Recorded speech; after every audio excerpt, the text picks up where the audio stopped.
Last page. As steeled as he was for the inevitable sound, Russell couldn't help but be startled a little when the door slammed. Paige slammed it for effect, and harder than he imagined she would, and it was indeed effective. Under the reverberation, he heard a softer crashing sound, accompanied by the tinkle of shattering glass. This did not surprise him, as he sort of expected that to follow. Russell strode to the front door, confident in the ironic evidence he just knew he'd find. But no, the framed picture that fell from the hallway close to the front door of the apartment they'd shared for 3 years was not of Paige and Russell in happier times. Although, as he stacked the broken shards atop the picture, he reflected that it was of their 2 sets of folks together, a combined 83 years of marital bliss, and he thought, close enough. Russell considered salvaging the broken picture, but then, just as he had thought during the end of the argument that led up to the whole door slamming and picture breaking, the overwhelming emotion became just fuck it, and he tossed it in the trash. It was over. He knew it. She had confirmed it. He had an hour's window to get some of his stuff together. Russell fully planned on being gone by the time she returned. As they were winding up the battle, he had already envisioned his exit strategy. Russell would just grab what he needed for a few days and call his brother who lived around the corner in their gentrifying section of Brooklyn to alert him of his imminent arrival. He would pick up a 6-pack of Brooklyn Lager and a 6-pack of Guinness on his way over. He knew Robert's wife would have a tightly rolled joint prepared and waiting in an ashtray by this hour. Russell would consume a couple of Black and Tans, most of the joint, and tell them just enough to secure the couch for a few nights. That was it. That was the extent of his plan. He ran his hand through his hair and breathed deeply. Yeah, this was abrupt, but he was sort of expecting it for some time. As much as they'd tried to put a happy face on it, deep down he knew they were just one major blowout from the terminal explosion. As he wandered back into the living room, ground zero as it were, he spied her book still resting comfortably on the arm of the chair, oblivious to all the shoutings and recriminations that still reverberated in his head. She never used a bookmark, and it disturbed him, especially when she broke the spines of his books. But it also bothered him when she did it to her own books, so he knew, like most things, that blame never rested completely on one side of the bed. But seeing Paige's open book there brought back a flood of unwanted good memories as well. She had this amazing ability to simply transport to her happy place by just burying her nose in the right book. He could take her to a baseball game, and she'd bring a book and be content. She would even go on beer runs for him, happily reading as she stood on the long line at the one beer stand in the upper deck at Yankee Stadium that sold good imported beer rather than the tasteless swill and waxy paper cups that could still be obtained in their seats. She didn't understand the difference, but was willing to accept the fact that he did. Yes, Paige and her books had a special relationship. He would be jealous if he hadn't benefited from it. When all of Russell's kind words and caresses couldn't do enough to soothe her when required, he could suggest a certain tone, and like a balm, it would almost always do the trick. Occasionally, he would have to draw her a bath and shake her one of his perfect martinis to accompany the book, but it was a small price to pay to be left alone with whatever crappy horror flick Netflix had deemed to deliver that day. Alone. Yeah, he was going to have all the alone he wanted now. An unwanted, unexpected tear welled up in his eye, and Russell grunted, "Fuck you," to the book, as much as to the image of Paige in his mind's eye. He stomped over, grabbed the book, and heaved it as hard as he could against the wall.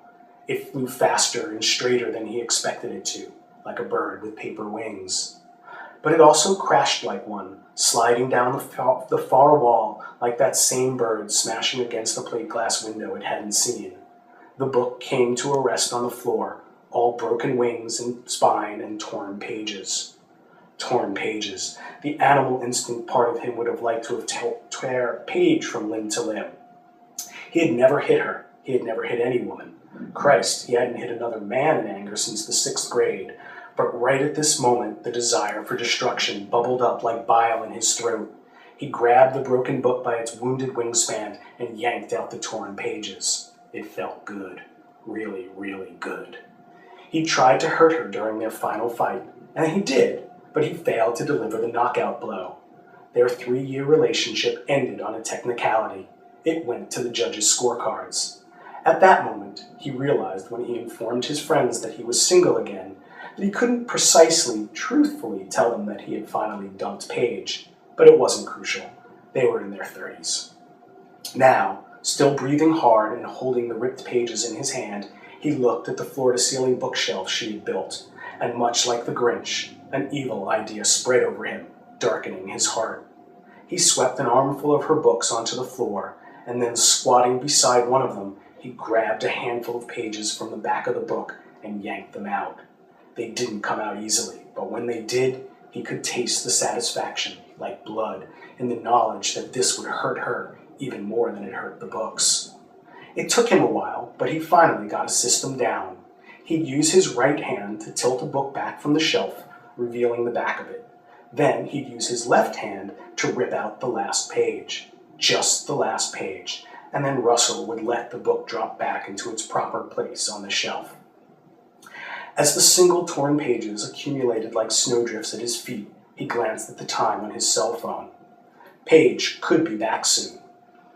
Russell didn't think that she'd give him any less time than the agreed-upon hour, but he didn't want to be caught book-handed.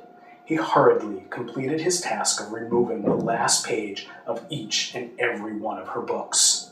He paused for a moment on one of her signed first editions, but after killing that one, genocide became as easy as pulling the wings off a fly.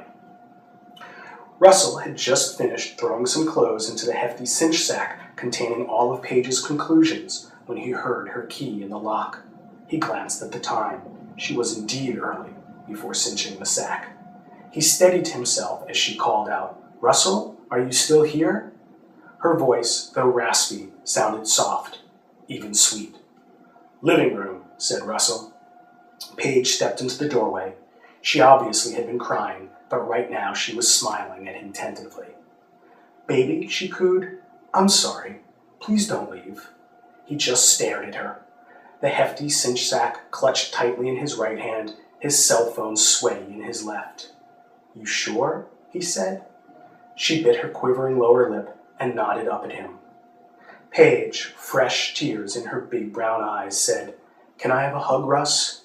He dropped the bag by his side and opened his arms, and she immediately filled them, melting into his body completely as if she had been made precisely to fill that cavity. As he hugged her as tightly as she needed to be held, as tightly as he needed to hold her, he glanced down at the hefty bag by their feet. Shit, was all he thought. He could come clean. He could tell her what he did. He could offer to repair her books. He could promise to replace them. But he knew that as soon as she realized the cruelty of which he was capable, for she would surely see this as if he had disfigured all of her friends, there would be no possibility of reconciliation. Russell tried to calculate how long it would take her to realize what he had done as he held on to Paige for dear life.